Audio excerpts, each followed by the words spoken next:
Leo is here to create. Leo is here to be playful. If you think of like childlike energy, that childlike joy. What does a child want to do? They want to go out. They just want to be joyful. They want to create. They love to do art. They love to put on little plays. Everything they do is creating something new. And I think when we move through the zodiac, we've each time we talk about how we move through the zodiac, we've come out of Cancer season, and Cancer's like in their little shell. They're like feeling so emotional about everything. They just want to hide away and they just want to feel all the emotions. Leo's here to be like, okay, done with hiding. I want to be seen, and they've healed. Cancer has helped them to heal, which is now enabling them to shine and to create. This season on the Living Out Love podcast, we are focusing on you, who you are, what motivates you, what you're here to contribute, and how you can expand. We'll be utilizing my leadership skills and spiritual connection, diving deep into the Enneagram and astrology. Listen every week to become intimately aware of yourself. Only then can you heal and grow. Let's get to work, loves. Hello, loves. Welcome to the Living Out Love podcast. I'm so excited. We're continuing our astrology series and we're going to talk about Leo. But before we do that, Suzanne and I realized we have been holding something from you that we did not mean to withhold.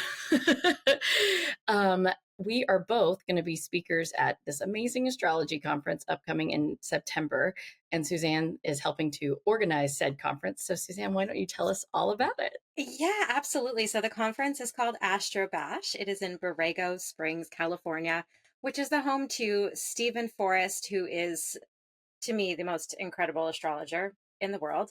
And last year, Amy and I, we thought it would be really fun to get together and do it at an astrology conference, because why not?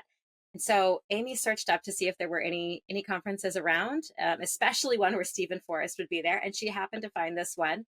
And, we decided to go. And I think for both of us, I can speak for myself at least, it was definitely a life-changing experience.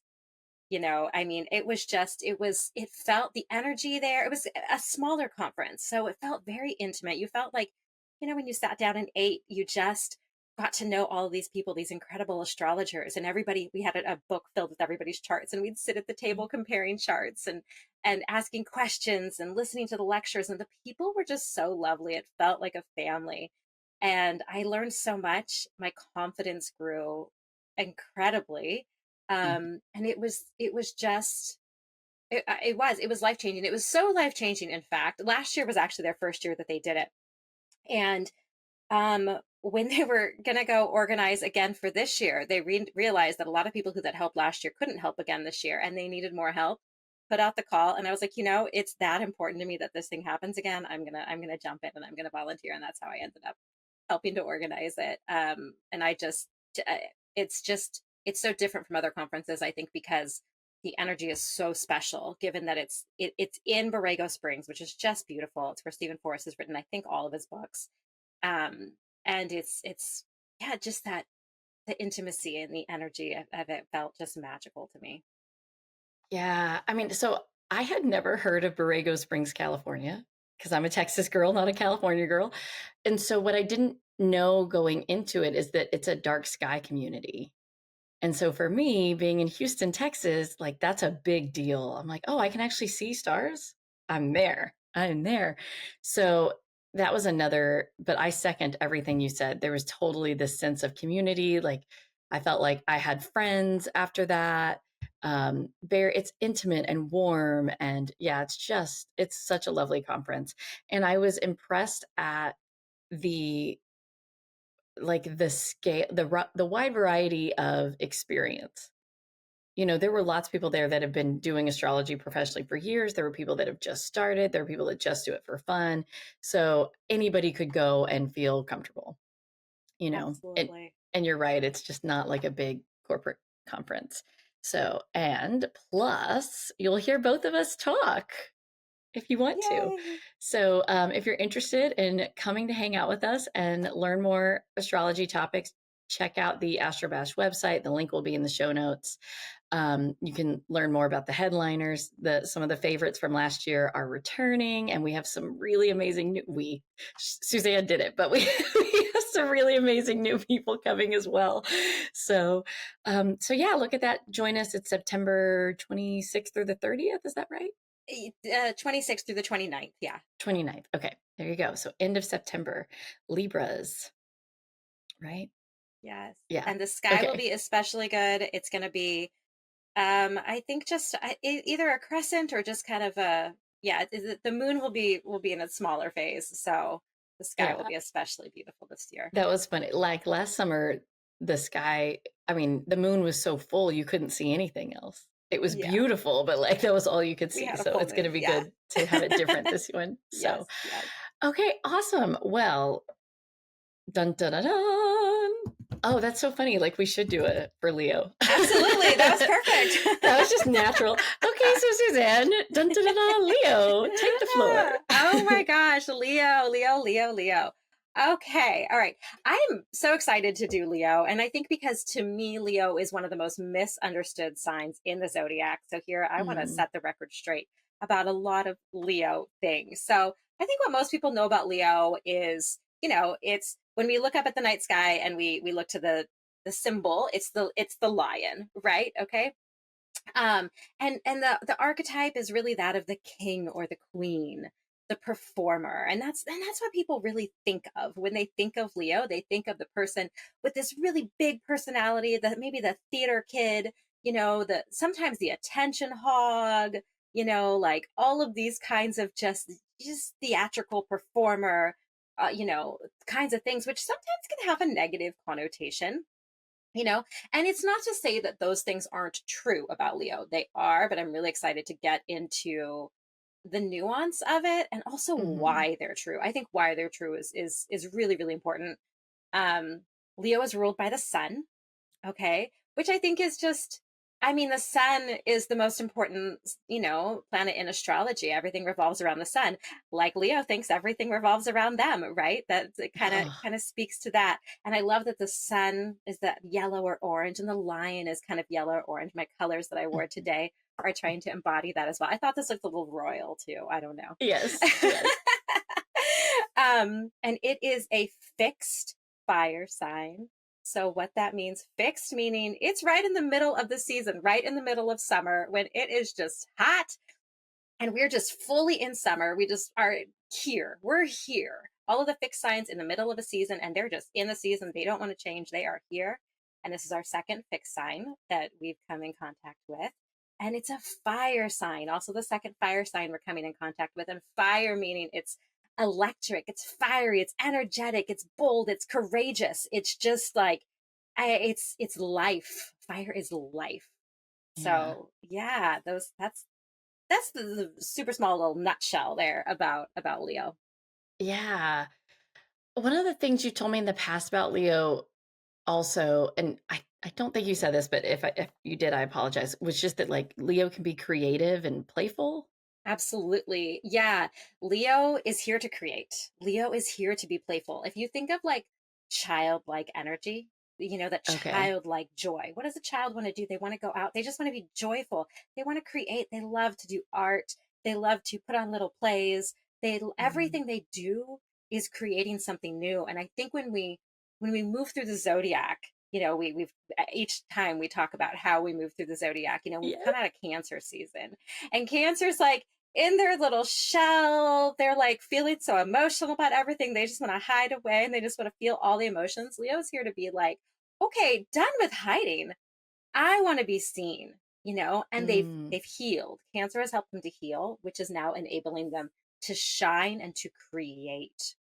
This is the first step into creation, because with our last fire sign, Aries, they went out there and they just boom, with all this fire just went out there. But now Leo's got more nuance under its belt. Leo can now actually create things. And that makes sense. Yeah, there's a sense of destruction with Aries, or at absolutely. least possible destruction with Aries. There is, because they just and they just go without even thinking, right? Untethered. Yeah, yeah. And the other thing about creation that I think is so interesting, I said it represents childlike joy. It also just represents children in general. Think of creating Mm, is yeah. what do we do? We create children, you know? Mm. And so the fifth house, which is ruled by Leo or the sun, is also, the house of it's the house of children. If we want to understand our own children, we can look to our fifth house. And it's the house of sex, but the house of sex in the way of creating children and procreation, which I think Oh, is so okay. interesting. Yeah. Fascinating. I didn't realize the fifth house was the house of sex. Yeah. Um, There's several house of sex, but the fifth well, house is yeah. the procreation one. Yeah. The fascinating. Hmm. Oh, I wonder if that's I've got Jupiter there. I wonder if that's why we get pregnant so easily. Maybe. That's so funny. Um, okay, so Leo's the lion. I'm like trying to parse through every because you've said so many things. Yeah. Um, lion, orange, creativity, playfulness, being seen because they're already healed. And I was thinking about the whole idea of creativity slash creation and how Yeah. it makes sense that the sun is the ruler because of this, like all life is requiring light on, the planet, right? Yeah. Like the Yeah. plants need light to grow. And so like it just makes sense that that the sun's the ruler. I just think that's so beautiful. And I like the idea of I don't know, like the idea of playfulness, I guess, because I see it associated with, with children and playfulness and creativity, like that makes sense. But I also like the idea of like an adult that might be playful, Yes. because I'm so Capricornian and grumpy that like that's not me. I'm like, Right, right. well, that's a really interesting way to be. Somebody could be playful. Hmm. Oh, that's funny. Well, so tell me, what do you, Suzanne Plattner, Hmm. what do you love most about Leo? I love that it is the sign that allows us to to really jump into who we fully are. I think for the first time, when we get to Aquarius, we're going to dive into a different type of conversation about our individuality. And Aquarius is the opposite sign Oh, to Leo, so there's some connection there. But what Leo does, and this is kind of why I said we're gonna dive into some nuance about Leo. Leo wants to shine, but the high road shining, the high road performer is someone who is very, very authentic. It is someone mm, who feels who they are to their core. They've been through those lessons of the past, especially cancer, and now they're healed and they're able to shine. If you think of an actor on stage, and if they're not vulnerable, if they're just going up there and reciting the lines and you don't see their soul, it's not the best acting performance. Whereas when you are watching somebody, whether it's acting, singing, dancing, any kind of performance, you see their soul. It can bring you to mm, tears.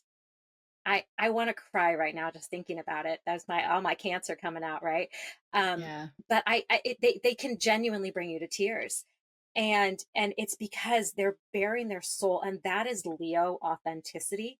The highest form of Leo is just truly authentic, and they shine not because they're demanding to shine, but because their soul is bared. And I heard one time, a queen walks into the room and does not demand attention.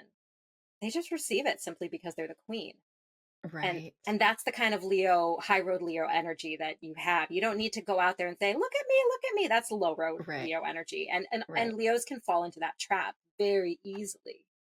Because I think that what Leo is here actually, we talked last time about how each sign is really here to learn to do the thing. They're not actually born automatically knowing it. They have a propension to get good at it.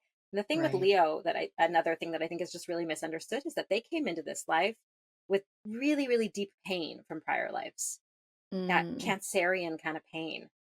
And they're here to have fun. They're here to Oh, they're here to shine and have fun and be joyous, and that's why they're just going to shine and hopefully bring joy not only to themselves but to others as well. yeah. As always, we prepare a bit of an outline and then I take us off topic. And I'm so sorry we're doing it again. But Yeah. I'm so, because Leo is such a lovable sign, like if it's high road, High road, yeah. it's very lovable. Hmm. It reminds me of the Enneagram 7. Like people just are drawn to sevens, right? Yes. So I was thinking, are there any places in a chart where having Leo would be painful? Like I know you said if you have Leo, then you're coming in with trauma from a past life, but like, and not that it would be, it's not bad to have any placement in any sign anywhere, but like, what are the placements that, what planets in Leo, if somebody had a planet in Leo that it was more painful than positive, like what would that be and what would that look like? Yeah, I think probably, well, for me, I actually have Saturn in Leo. So I think that, but I also have Venus in Leo. So I'm like, I love attention so much. And Yeah, also, it can be really, really hard for me. Your Saturn is hard for you. And yeah. so having Saturn in Leo, or Leo and Saturn rather, that can be challenging. Having your Leo be in the 12th house where it's very hidden, Mm. really in any of the Ooh. water houses. It's Oh yeah, hidden. that makes sense. That water's just gonna put that fire right out. Hmm. Ooh, okay. Yeah, yeah. And so yeah, if we combine it with I mean probably really any of the water planets, signs, like Yeah, any of that, I think that's where you're really gonna Leo's gonna struggle a little bit more. If or if it's maybe yeah, like an intercepted house again where it's difficult to be seen. Leo wants to be seen, right. so anything that's making it difficult to be seen is gonna be hard. Yeah. Oh, that's really helpful. That's really helpful. I like Leo's one of the ones that I don't understand that much, you know? And Yeah, so the like there are some other signs where I have some sort of intuitive, oh, this person has that planet in that house, ouch, or whatever, you know, yeah, but yeah. the Leo, it just seems like such a positive sign, you Right. know. It's kind of like everybody loves Jupiter, Hmm. Hmm. you know, like I feel like everybody loves Leo. Yeah, yeah. Yeah.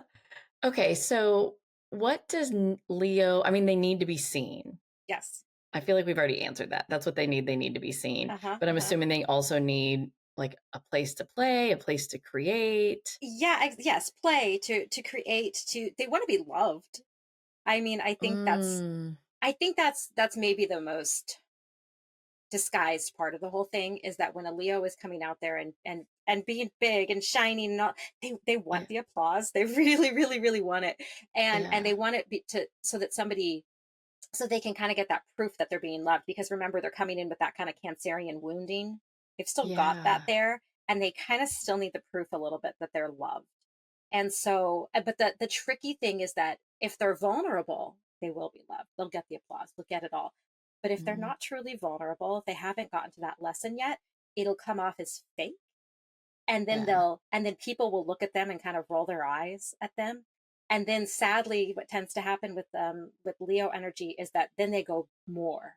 Look at me Yeah. more. Okay. Look what I can do. And then people just roll their eyes more. It just continues to get really bad. Um, that's where Leo energy can kind of go really wrong and that's where they get really misunderstood and it's sad because the person on the other end is not understanding that this person really needs to be loved. They're not Mm, receiving it and that's what they need and they're getting the opposite right by their actions. yeah. So the thing that I'm contemplating Hmm. is that Leo needs to be loved. By nature, they're seen, and those are not the same thing. And I was thinking about how if we thought about being seen in terms of like fame, you know, like people that need to be seen, some people in, you know, in our culture, either we idolize people that are seen like that, or we kind of poo poo that like so many people want to be influencers, so many people Yes. want to be internet famous. Right. And it's like we kind of have judgment about needing to be seen or wanting to Absolutely. be seen. And so how interesting that Leo is sort of like a childlike energy. And I love that you said it comes back to love because of course it does. Like a child wants to be told that they're seen and loved. Yeah. they need that in order to feel safe. And it's not like I need to be seen internet famous. It's like I need to be seen. Am I a person here? Am I real? Do I exist? Like I've done all this healing and now here I am. Do you see me? Yeah. You know, I love that there's this episode of Oprah way back in the day Hmm. with Toni Morrison. And Toni Morrison says every child wants to walk into a room and see their parents' eyes light up. Like that's what they Mm-hmm. want. And I feel like that's Leo, like Absolutely. poor baby Leo. Like Poor they just baby want to be Leo. loved. So not that we need to feel poor baby Leo. That's where I go. But I was just thinking about that idea of being seen and how right now we just have a lot of judgment. The internet famous thing is a thing. So I just really appreciate that you brought it back to being loved because I hadn't heard that. And that in conjunction with childlike energy and playfulness, I'm like, oh, okay. Yeah. Um, in the sense in the Toni Morrison example, and from what I've heard about childhood psychology, it's like when you're little, having people validate you is telling you that you're real That because makes their sense. feelings are so big, and we people will be like, oh, it doesn't hurt that bad, you're fine, we're trying to make them feel better, but we're ghosting their feelings and they Yes. don't feel real. And so to think about, as you said earlier, the vulnerability and that, how beautiful. This is not where I thought Leo was going to go. As soon as you said they need to be loved, I was like, now wait. Yeah. um Yeah, that's what it's such a misunderstood sign, truly. yeah, yeah. Ugh. Okay, so I'm going to take some stabs at like what would Leo hate or avoid, and then I want Hmm. you to add or correct. Sure. Yeah. So I think the obvious thing would be being ignored. Mm-hmm. They would avoid that. Absolutely. They might avoid other Leos, like other people that are going to be in the spotlight, depending on the situation. I think it depends again on the vulnerability factor. I Okay. think I think if they're feeling very authentic, then I think there's no reason for them to avoid them. But yeah, if they're not feeling authentic, then anyone else is going to be a threat. So I think that can be true. Absolutely. Okay. Okay. And then the other thing I thought was just like anything that's too serious or too predictable would probably Absolutely. not be great. Yeah, absolutely. I totally agree with that. I think boredom. They just don't want to be bored. Oh, I mean, yeah. that's true of all the fire signs. All the fire signs just need, things. They just, yeah, Ah, yeah. that's why my fiery kid is always saying, that's boring. Uh-huh, uh-huh. That's her number one complaint. That's boring. Yes, yes. Oh, that's funny. Hmm. And so anything else that Leo would like hate or avoid? Like if I really want to woo a Leo, what should I not do? What should you not do? Yeah. Yeah, yeah, you already said ignore them. Yeah. Um, you know, I, yeah, I think Okay. that's pretty good. Yeah, yeah. Okay. I'm sure there's other Cool. things, but Yeah. yeah. So you started earlier, you talked about like low road Leo, and how it can be that like, oh, I need attention, so I'm gonna puff my chest or whatever, and it doesn't Right, have right, the right. vulnerability. Yeah. What other shadows does Leo need to navigate, or is that like it? Yeah, I mean, I think it all kind of boils down to that same kind of thing, but being Okay. overly dramatic, I mean, but Oh, again, it's yeah. it's kind of the same thing, the need for approval. If they and again, if they're living in their authenticity, they don't need the need for approval as much. And that's where we get to Aquarius. But Okay. yeah, they, the inauthenticity, I just think is at the core of all of those Leo wounds, you know. Oh, got it. Like Yeah, being I'll be whoever you superficial. need me to be in order for me to feel loved. Yeah, yeah. Okay.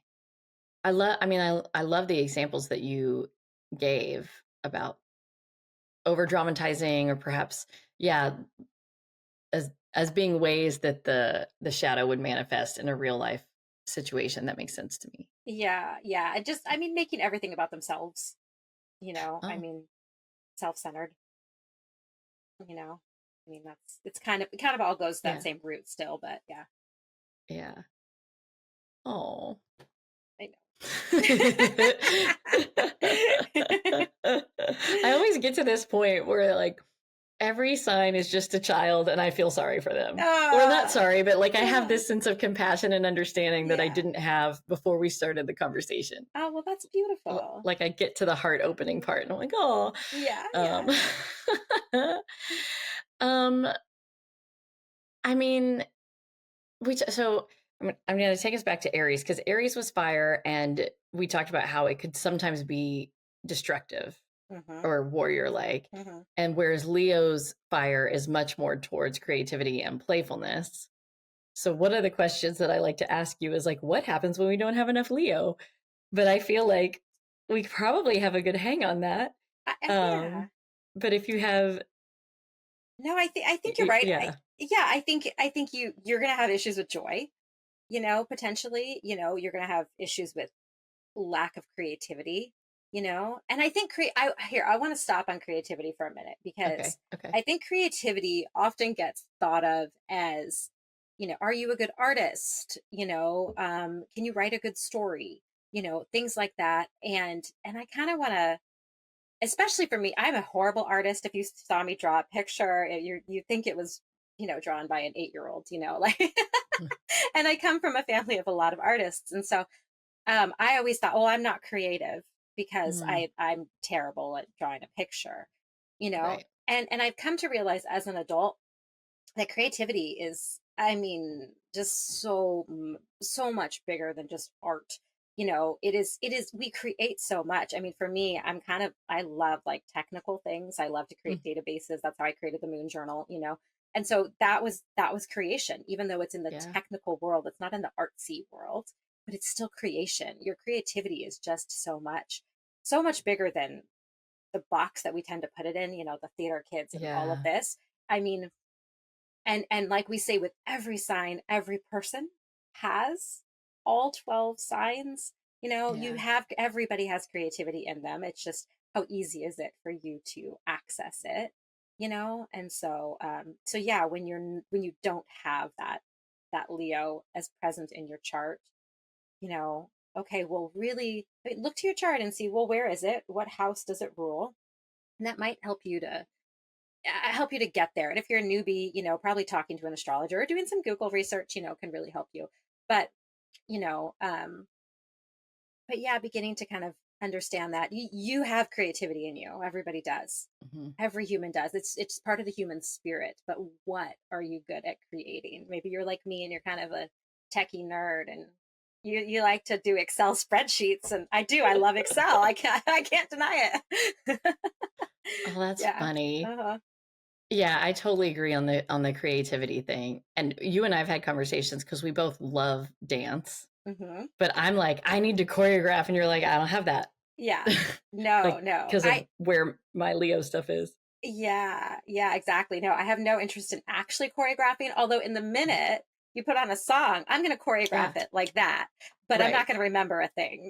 right. It's not, It's not like a creative process. no. And it's Yeah, nothing fancy. It's literally just twirling and right. good. Yeah.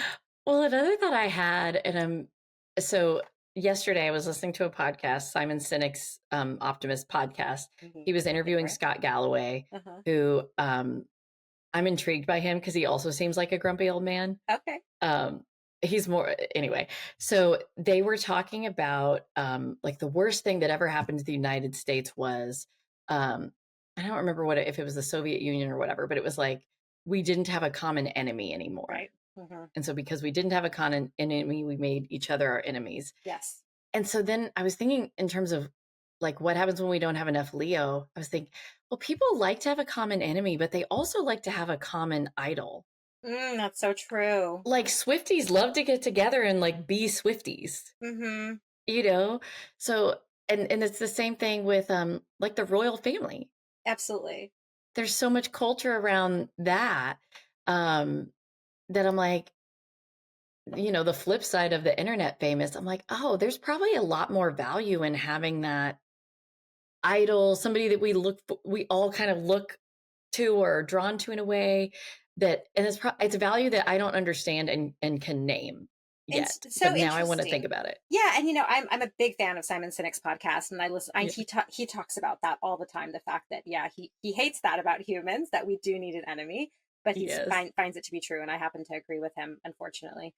But he doesn't ever talk about what you just pointed out, and I think that it's on one hand maybe because it's obvious, like we all kind Yeah. of know that we love the superstar, but I could actually add a lot of nuance to his understanding of that, is to really make to pair those together, because and I think Leo's the perfect framework to talk about it in, because it's story. I think human beings are Yeah. wired for story, which again, we're talking about Leo, we're talking about creating a story, right? And so, you know, um, in a story, what do you have? You have a good guy and you have a bad guy. And Mm. so human Or beings, at we least a need, problem. we need that beginning, the middle, and the end. And when we don't know the end, that's when human beings get all wacko doodle, and we need that. We need to know who the bad guy is. Who do we boo and hiss at, you know?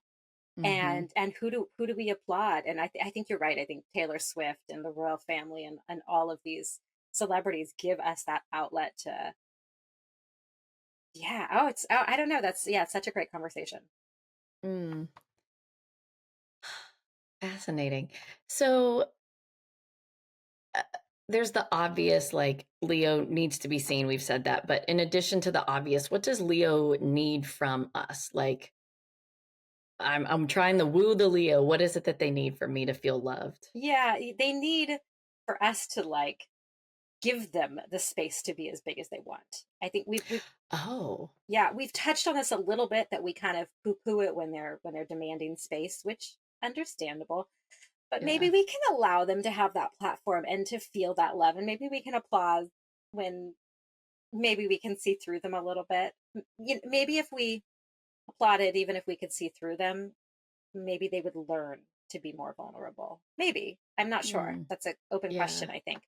But I think we need to appreciate their silliness more. I think that um you know because it is childlike, and I think as adults we're told we got to be serious, and we shouldn't be. Oh, well, it's so interesting because on one hand we value you so much, right? Like all the old celebrities like doing Mm, botox and all of the things trying to look yes. young, and we value that so much. But on the other hand, we're like, grow up, you're past 35, don't wear cut off shorts anymore or whatever, which Right. I think Right. society is beginning to outgrow that. Like, I don't know if you ever used to wear that or watch that show, What Not to Wear. Oh, I mean, heck yeah. Yeah, that was the funnest show. Well, Stacey London has come out recently. She used to on that show say all the time, "What not to wear if you're over 35," and she's come out hot and heavy and said, "I that was party foul on my part. I completely disagree with all of that. Wear whatever the heck you want." And Yeah. she's also gone full gray. You know, Oh, so she's really, I think, embodied both of those ideas of that, like, here's my authenticity, I'm just going to be gray, and also, but I'm going to wear a mini skirt, at the yeah. age of 50 or however old she is. I don't know how old she is, but Right. and that's authentic, right? And I think, it's like, for me as someone with Saturn and Leo, and for you Hmm. as someone with a lot of Capricorn in your chart. Capricorn, for those who don't know, Capricorn can kind of be the grumpy old man. And Amy and I Uh-huh. often talk about how, sure, her moon is in Capricorn. She's always kind of just wanted to have this old kind of energy, right? Yes. Well, Always. for me, I've always wanted to have a very youthful energy, and with my Saturn, anything where we have our Saturn, it Hmm. sometimes takes us a minute to figure it out, and sometimes we're kind of a late bloomer in whatever wherever we have our Saturn, we're a late bloomer. And so Yeah. for me, Saturn in Leo is like, oh, you're a late bloomer and learning how to like actually look young. Although my Venus is there too, so I have it, and also it's complex. I don't know, Yeah. but I think I don't even know where I was going with this, but like, can we allow for the authenticity of? I think Stacey London's actually a great example here. Allow for the authenticity of the gray hair and the mini skirt at age 50. Yeah. I think that sounds so simple, Mhm. but there are a lot of, like, I have friends that would have been they would have dressed a different way, not even necessarily more sexy, maybe more sparkly or whatever, but like they were told not to, Exactly. and whether that was because it was quote bad, or if it was just like, you're going to stand out, like whatever it was. I think the whole idea of allowing people to be authentic, I think we don't do that as much as we think that we do. Absolutely. I think we're getting better at it. Yes. I Oh, I agree. genuinely do. But I think Yeah. we've only recently started asking the question. And I look forward to the next, 20 years or so where I think we'll get a lot better at it. But yeah, allow you from a young age to be the grumpy old man, and allow Yeah. me at an old age to want to feel young, and be playful. Yeah. I I don't even understand an adult wanting to feel young. That's Like, so I funny. logically I understand it, but in Yeah. my bones I'm like, I don't get it. How funny. And I conversely, I don't understand wanting to feel old. I'm like, Yeah. why? What? That's I know. crazy. Yeah. Listeners of the podcast loves, you don't know. I kind of celebrate when I find new gray hairs. It's It true, is she so, does. like, I literally feel like I'm finally becoming myself. Like, I'm not going to dye my hair gray, but I'm looking forward to the day when it's just mostly gray and people just know. Right. And I'm the exact opposite. Yeah. I just turned 46, and I hardly have I don't I'm getting more grays, but I don't have a lot. I don't dye my hair. And I'm like, Yeah. hey babe, look at me, like no grays. Yeah. I'm doing the Leo stuff, like woo. Yes. That's fantastic. That Yeah. is fantastic. Um, oh, there was something else I was gonna say. I know I don't remember because you were saying such good stuff about authenticity and well, maybe it'll come back, maybe it won't. Yeah. Oh, so I whatever it is, it's gonna bug me. The question was like, what do they need from us? Authenticity, space. That was the other thing that I kind of already said. Like, we don't realize that we're not doing it, but I think for me, and again, this is from the Capricornian grumpy old man. Yeah. For me, if there was a lot of Leo, and there is Leo in my household, sometimes I just feel like I don't have time for that. I have work to do. Absolutely. Capricorn would say that. And I don't actually mean that. Like, if I Right. slowed down and thought about it, of course I have time for that. Like, Mhm. we're all in this household together, and that's what I want to do for you. Yeah. Right. But like, my default is like, I don't have time to watch you just be there, just Right. exist. You know what I mean? Like there, you know? Yeah. So I think that I just like sitting in the question of how much are we providing space and allowing for authenticity. And I'm sitting here as a parent of some people with Leo energy and thinking, and I need to encourage, like, they're at such a um what's the word? A sensitive stage. That's not Mhm. the word I'm going for. But anyway, they're at a young stage still that I'm like, oh, I wonder how I can, like, the creativity, we got that in spades, but I wonder how I can encourage the vulnerability, but also not necessarily the need that it would come from outside. But they're so young, they're not going to get it now, you know. They're Yeah. barely even started on the Leo journey. I think it comes down to what you went to earlier with the validation. I think Yeah. validating them, more importantly than validating them is remembering not to invalidate them, which is kind of the same thing and kind of also not. But Right. I think when we get invalidated, we lose that authenticity, because you're right. I just don't know. I don't know who we are. Right. Right. Yeah, Mm. and it's unfortunate because it happens so often from well-meaning parents who just Yeah. don't understand. You know. Yeah. Oh. Mm. So, what would you say is the spiritual truth that Leo is here to embody? I think having the courage to be themselves. Mm. That's so beautiful, because wasn't Cancer like having the courage to feel all the feels, basically? Something like that. What did we Yeah. say? We said But something we similar. talked about courage with Cancer a lot. Yes. Yeah. And because yeah, Cancer just I think prepares you for Leo so well. I think I Yeah. talked quite a bit how that's my favorite bridge between the two signs is from Cancer to Yeah. Leo. And I think that courage is more obvious with Leo, Mm. but it's there. It's there for Cancer a lot. And Yeah. it's the thing that ties the two together. Yeah. The courage to be ourselves. That's what you said? Yeah, to be Okay, yes. authentic too. Yeah. Yeah. So fascinating. This is way off topic, Hmm. but here you go. Yeah. Because I was thinking about like this generation that's younger than me, that all of the norms about gender and relationships and sexuality are, they're flown out the window, Right. right? Hmm. And I was thinking about like polyamory is like really popular. It's much more popular than it was for my generation. Hmm. And I know some people that are in polyamorous relationships, and many of them are not sexual.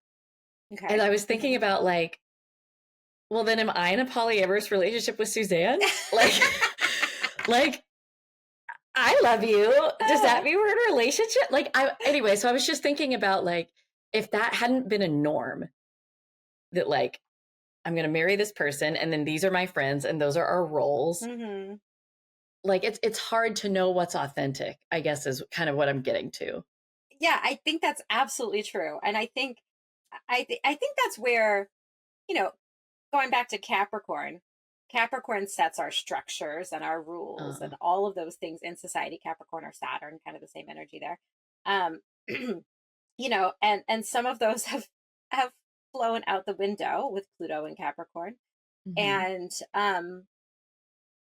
it's it's just a fascinating question, because I think that sometimes when we understand, when we not sometimes always when we understand the rules, it Yeah. makes things easier to do. And so Capricorn and Saturn are here to help us understand those rules, but Pluto, being the destruction, was here to kind of destroy them so that we can Yeah. rebuild. And I just think that right now we are definitely in that rebuilding phase and relearning. And Pluto moved into Aquarius. We've talked about how Leo and Aquarius is opposite. Yeah. Authenticity really sits with Aquarius. We Mm, we learn about it first in Leo, but Aquarius, they're the master of authenticity, and Pluto's now in Aquarius, here to guide us on that journey towards that, where we figure out what does that mean. I think we're sitting deep, deep, deep in those questions, not only of the one you just mentioned, but I think of so many more yeah. questions.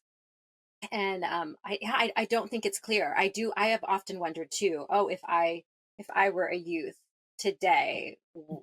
what would I call myself? Would I be something different, Right. I don't know. I don't Yeah. know the answer, which, yeah, it was not acceptable when I was a teenager at all. Well, yeah. No, no, no. Um, the so blah, blah, blah, blah. The words. Um, Uh-huh. so you said that authenticity really sits with Aquarius. Hmm. And I thought, oh my God, that's so interesting. I haven't thought about them being opposites before. Because one of the things I've heard you say about Aquarius is like, they don't give an F what people think. They do Like, not. you know, and so Leo, of course, is all about having what other people think. I'm like, Exactly. oh, I had never actually put that together. Yeah. Yes, it's exactly right. And that's why whenever we're talking an opposite, you're going to have opposites don't get each other. They look at the other one like you're crazy, but at Right. some point they meet in the middle. And that's where Leo and Aquarius meet in the middle, is their authenticity. It's just that, yeah, yeah, Leo needs the applause. No, Aquarius is done with it. They're like, no, I'm who I am. If you don't like it, oh well. Oh Yeah. well. I can't wait to fall in love with Aquarius because I don't get them either. Yeah. Oh, but that's later. Okay, Yes. so what would bring, I always want to come back to like spiritually, we said they're here to embody being themselves and authenticity. What would bring Leo a deeper connection? What does Leo need in order to connect with spirit, divine energy, God? What strengthens their spiritual core? Yeah, I think when their heart is just fully open, and it kind of goes back to the Mm, vulnerability, but heart opening. I mean, the lion is yeah. all about the heart, right? The courage of the lion, the heart of the lion. And that's I think what it is, when they are fully in touch with that love that resides inside their heart, and they know who they are. I think that that's when they are in their highest spiritual plane. And Mm, they are just such a beautiful, loving sign. Yeah, here to bring us so much joy. And when they're tapped into that joy, yeah. um, It's infectious. it's infectious, and they Yeah. they are absolutely connected to a higher source when they're tapped into that joy, Yeah. genuine joy. Oh, well, that makes all the sense, doesn't it? Yeah. Okay. So for them, they really need to be themselves Yes. at a certain extent, Yeah. They have which to. is technically is true for all of us. Like being Sure. ourselves is the way that we connect, but differently, I would think, with Leo. Yeah, absolutely. Yes. Yeah. Yes, yes, yes. Mhm. Uh,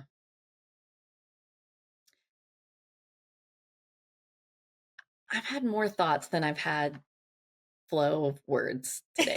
Like there's lots of thought. Oh, I remember. Okay. Okay. So Aries, Hmm. fire sign. Yeah. Leo, Hmm. fire sign. Hmm. I was thinking about that Leo has been through the evolution of Aries and Taurus and Gemini and Cancer. Hmm. And because it's coming off of Cancer, which is such a sweet, sensitive, at its best, open sign, would you characterize Leo as being warm compared to Aries? Or Yes. is that an overstatement? No, that's absolutely true. Leo, Okay. again, high road Leo. Yes. Yeah, absolutely warm. I There's mean, warmth. Okay. I want to go back to the lion, you know. They're licking each other. Yes, yes, yes, yes. I mean, like, a lion is the fiercest creature out there, right? I mean, at least archetypally, it kind of is the king of the jungle, Mhm. all of these kinds of things.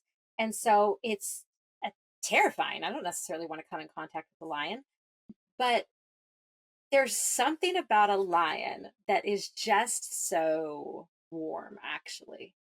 Mm, And maybe it's the Lion King that has that in our yeah. heads. I don't know what it is, but there is something about a lion compared to a tiger or a cheetah or any other big cat, or any other jungle Yeah. animal, really. I don't Can you think of another jungle animal that feels more warm than a lion? No, because most of those big cats are individuals. Like Yeah. cheetahs and stuff, Yes. they don't do family tribe things the way lions do. There it is. I There have it a child is. that's obsessed with big wild cats. Yeah. Like, so, Yeah. the tiger, the jaguar, I got you. Um, so yeah, I think that there is that warmth with, which is interesting because we have it as like needing to be seen. Okay, I get it. I got there. At first I was going to say, well, it doesn't make sense that they need to be seen because they're in a tribe and all the other lions are independent.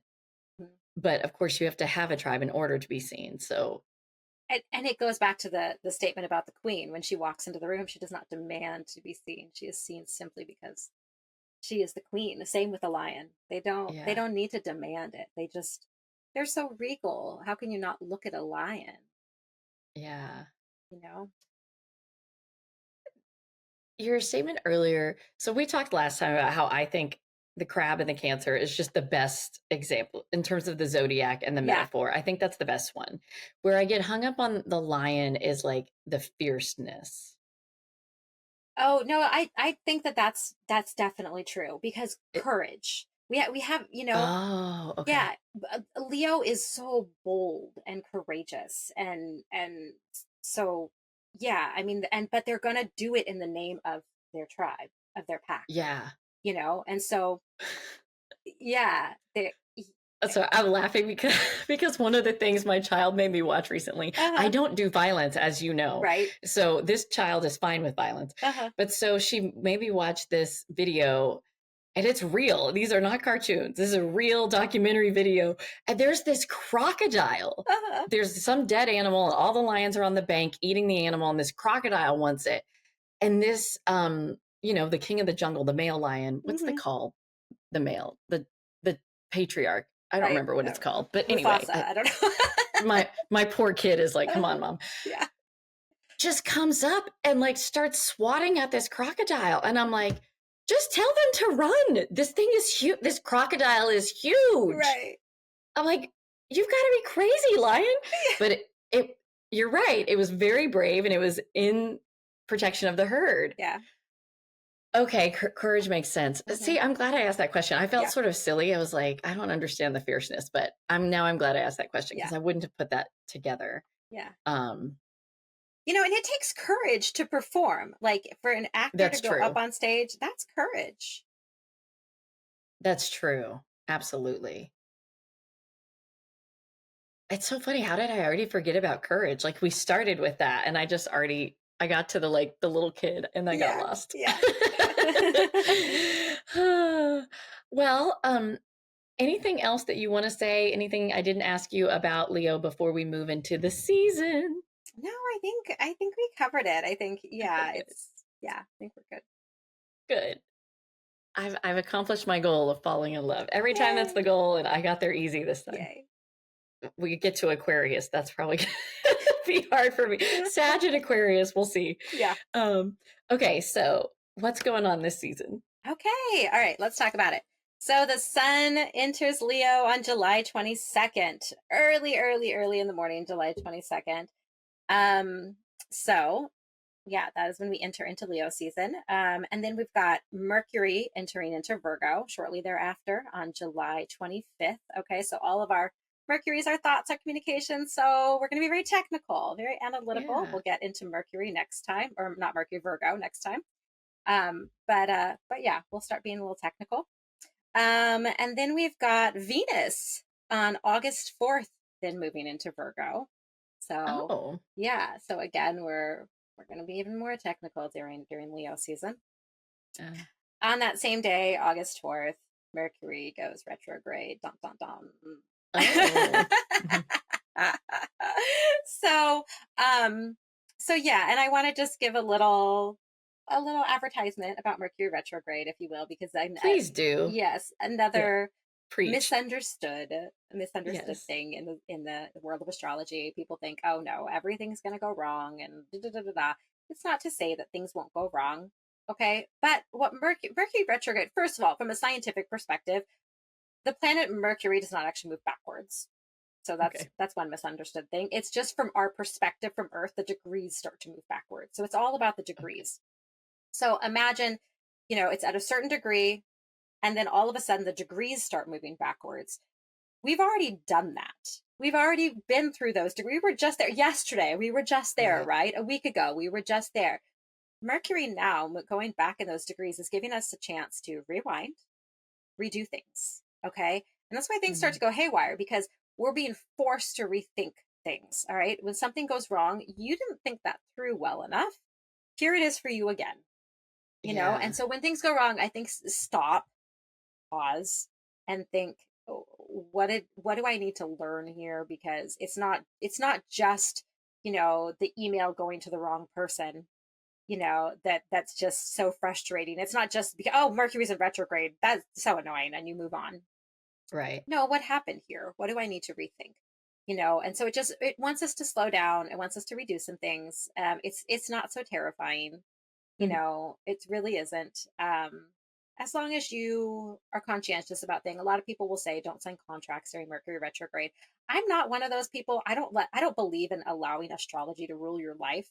I just Right. think that if you need to sign a contract during Mercury retrograde, double check everything, triple check it. Like, just be very, very conscientious about things.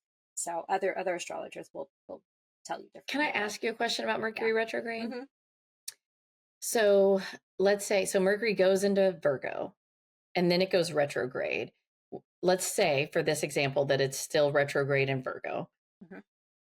So at that time, like I had this vision of me going back in time and Hmm. just watching myself Hmm. of like, what was I thinking and what was I doing and what was I thinking? Yeah.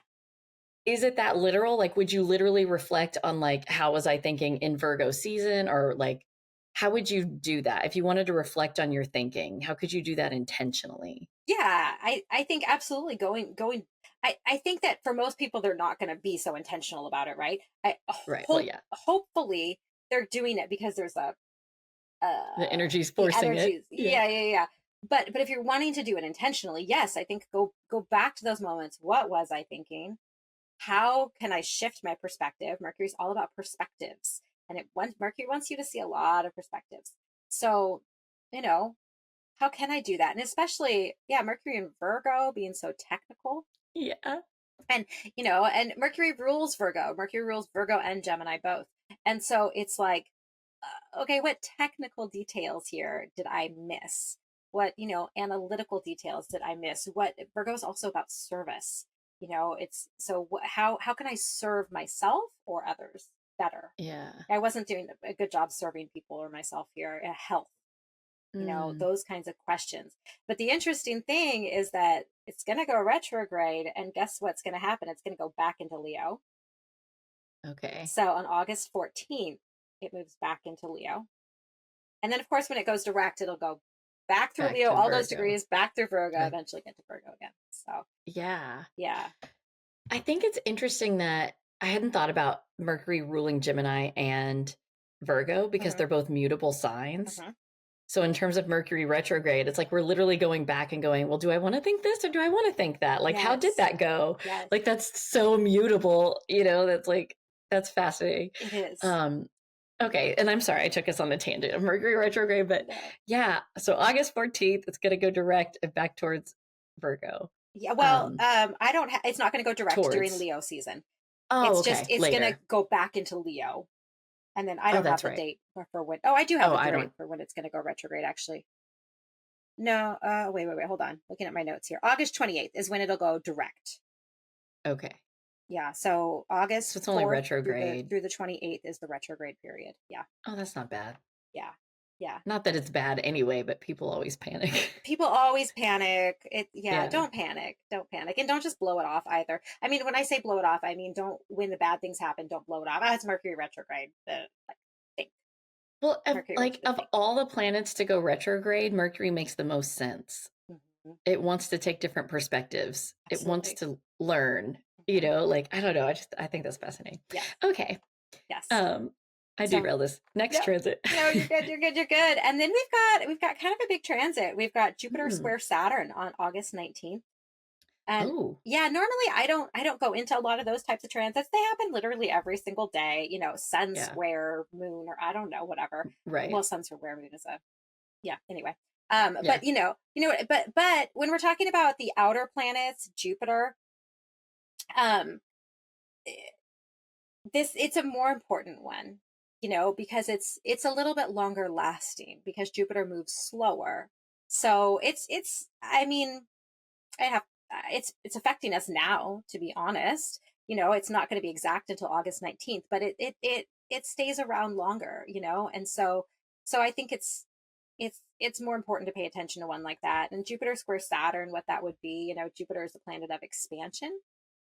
Saturn is the planet of rules and restriction, and so to have a squaring energy, meaning that they're at a 90-degree angle, meaning there's friction there at that 90-degree angle between our expansiveness and our set of rules. So I think it's a time when we're kind of questioning those two things, together, and how big do we want to be, Jupiter? Yeah. Versus what kind of rules do we have? Yeah.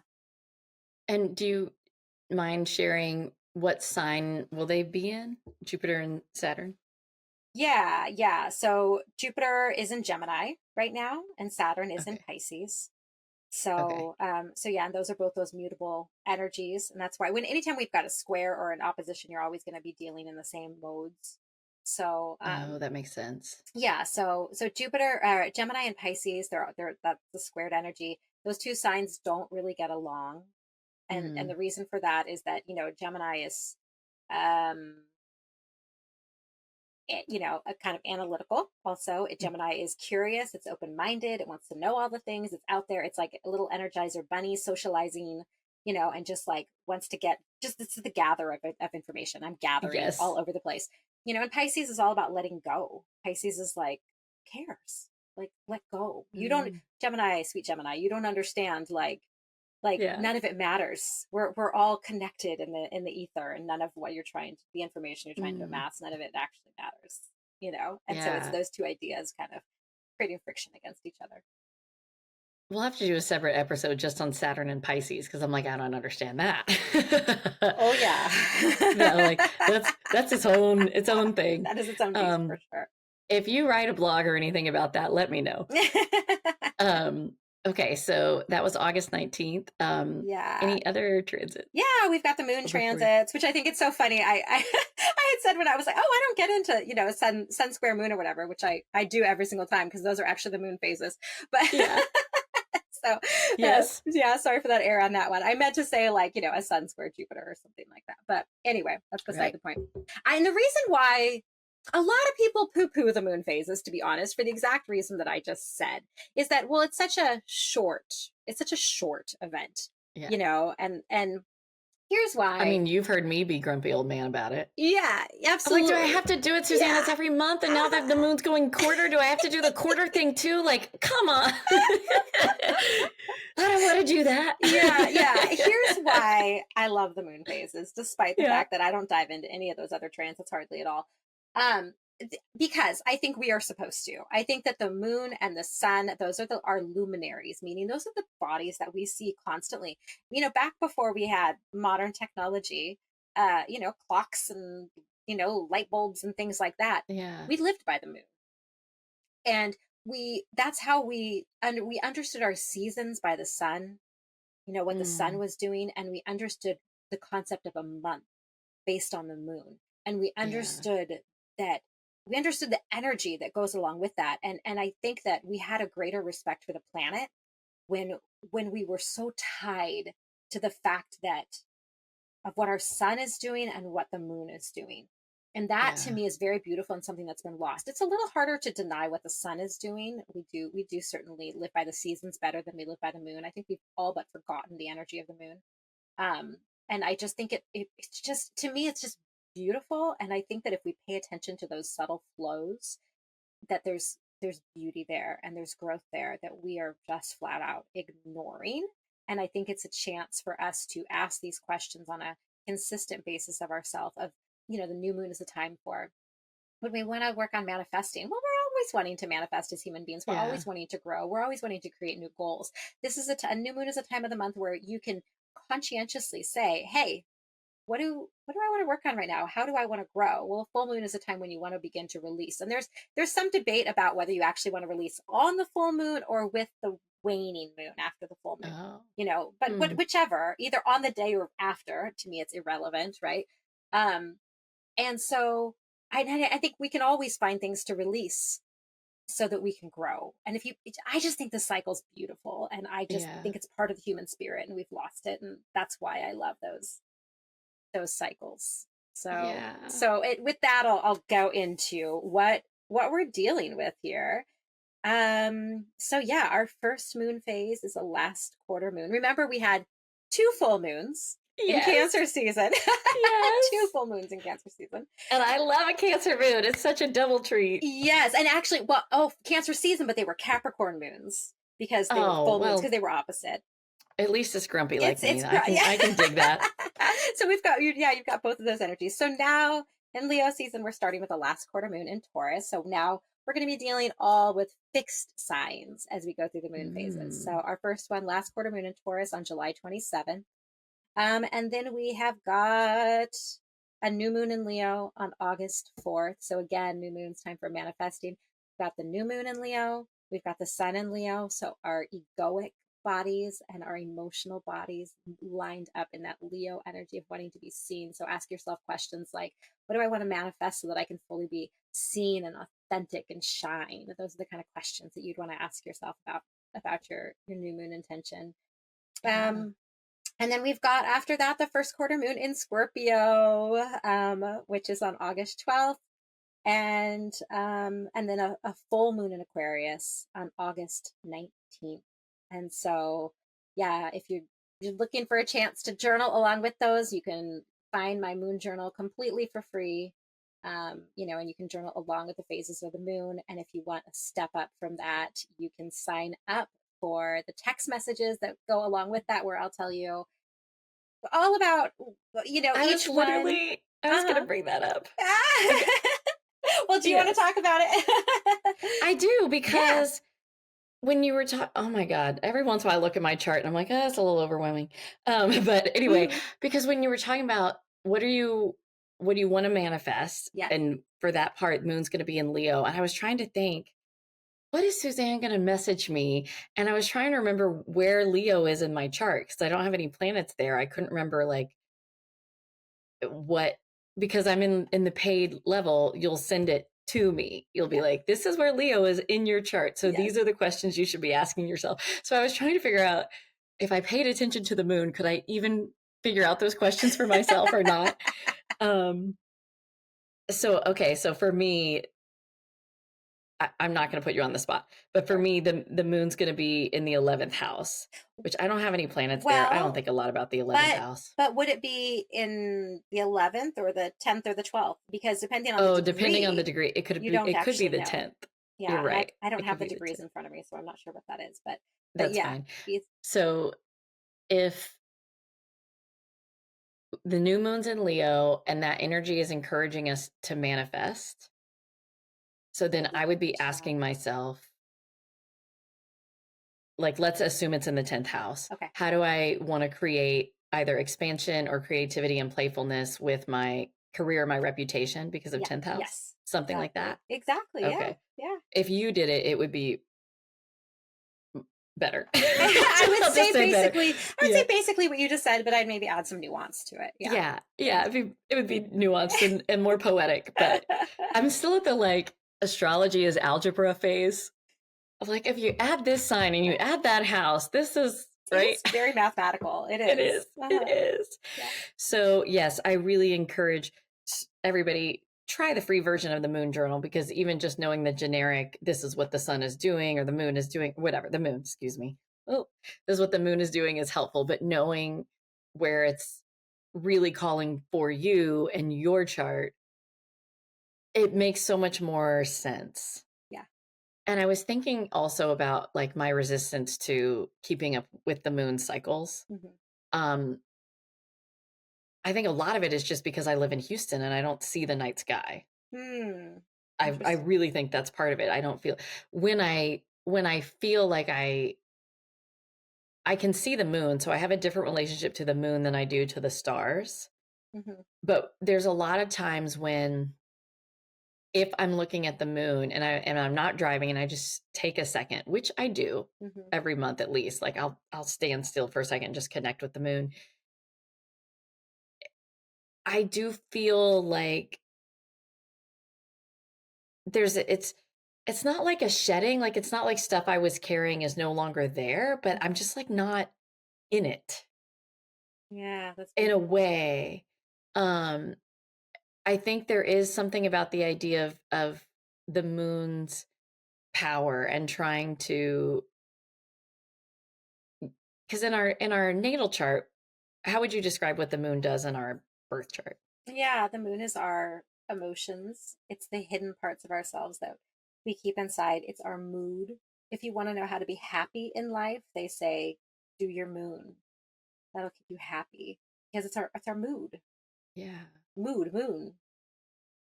What you said exactly what I need to hear about. Like it's the hidden parts of ourself. Mhm. There's something about when I take a second to connect with the moon that I feel like I'm connecting with the parts of myself Hmm.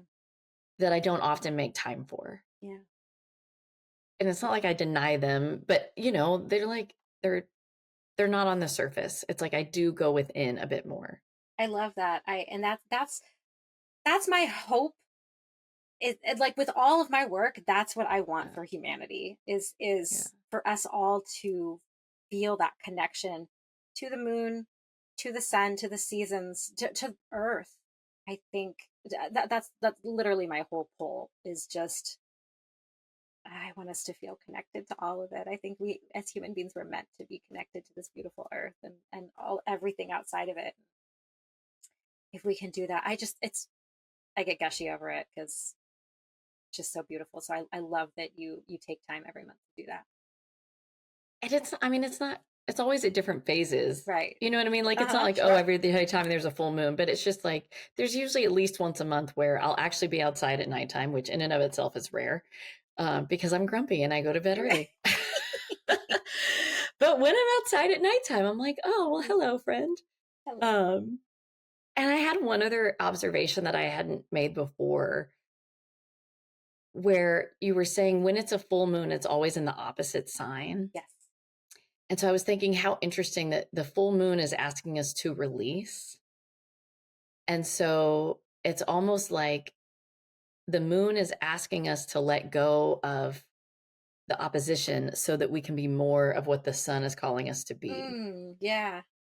Yeah. Um, so let's see, with Aquarius, it's like I'm trying to do the math. So like the full moon's going to be in Aquarius. We're going to Yes. try to be more like Leo. Mhm. So we're going to be releasing, I already forgot how they're opposites now. They Because need to be seen. Aquarius doesn't. They're fully who they are, and they don't need applause. They're Okay. just they're rebellious. They don't need an audience at all. Okay. But they're the So we might be gatherer of like, people. oh, interesting. Yeah. Okay, so we might be releasing that sort of that like I don't give an F, Mhm. you know? Yeah. So that we can have the validation that Leo needs. Yeah.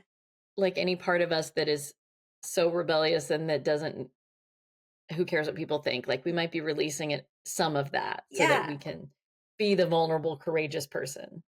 Yeah, I think so. I think that's okay. right. Mm-hmm. And that makes sense, because if you didn't care what people think, you wouldn't be vulnerable. Yeah.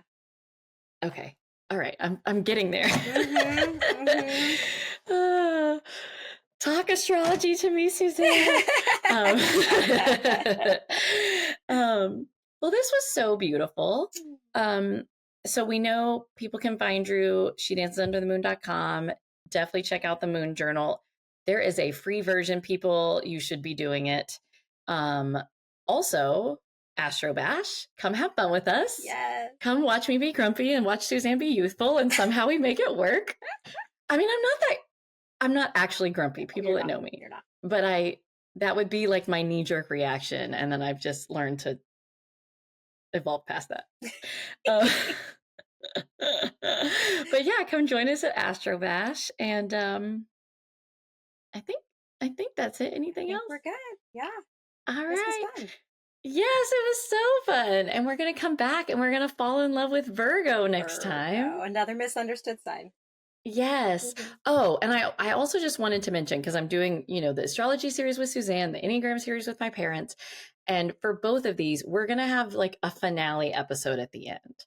So if we misspoke or something, it'll give us a chance to correct or add. But also, if you have questions, or if I've been like, hey, I'm really curious, Cancers, are you patriotic? Like if you want to write in and tell us anything, I would just love to know how this is helping or what you're more curious about, and know that we will have a place for that.